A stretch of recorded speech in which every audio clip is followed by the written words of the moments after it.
கேதார்நாத், பத்ரிநாத் மற்றும் 60க்கும் மேற்பட்ட ஆலயங்களை தரிசிக்கும் சார்தாம் யாத்திரை.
அமைச்சர் பதவியில் இருந்து விலகுவதாக தவறான செய்திகள் பரவி வருகின்றன.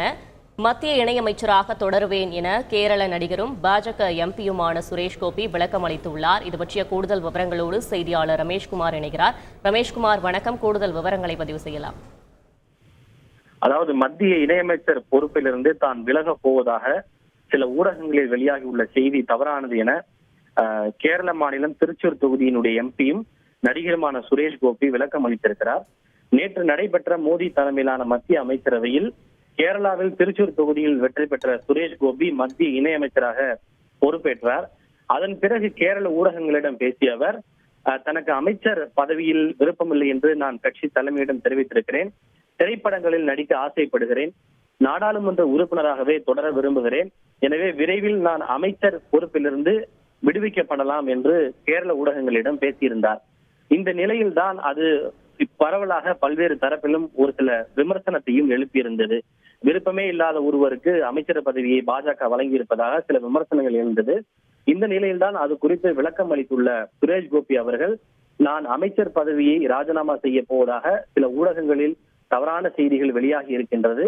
அது மிக தவறானது.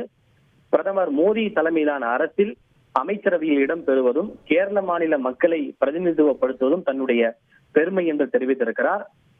பிரதமர் மோடியினுடைய தலைமையின் கீழ் கேரள மாநிலத்தினுடைய வளர்ச்சி மற்றும் முன்னேற்றத்தை செய்வதற்கு தாங்கள் உறுதி பூண்டிருப்பதாக சுரேஷ் கோபி விளக்கம் அளித்திருக்கிறார். அதாவது சுரேஷ் கோபியினுடைய இந்த பேட்டி பரவலாக வெளியான பிறகு பாஜக தலைமை அவரை தொடர்பு கொண்டு சமாதானப்படுத்தி இருப்பதாக கூறப்படுகின்றது. அதன் தொடர்ச்சியாகவே சுரேஷ் கோபி இந்த விளக்கத்தை அளித்திருப்பதாகவும் கூறப்படுகின்றது. ஏனென்றால் நேற்று ஊடகங்களுக்கு அவர் கொடுத்த பேட்டியே கூட இருக்கிறது. கேரள ஊடகத்திற்கு அவர் பேசிய அந்த காணொலிகள் எல்லாம் கூட வெளியாகி இருக்கின்றன. இருப்பினும் அவர் தற்போது மறுப்பு தெரிவித்திருப்பது என்பது பாஜக தலைமையினுடைய அந்த சமரசத்தை தொடர்ந்தே அவர் இந்த விளக்கத்தை அளித்திருப்பதாக எதிர்பார்க்கப்படுகிறது. விவரங்களுக்கு நன்றி ரமேஷ்குமார். கேதார்நாத், பத்ரிநாத் மற்றும் 60க்கும் மேற்பட்ட ஆலயங்களை தரிசிக்கும் சார்தாம் யாத்திரை.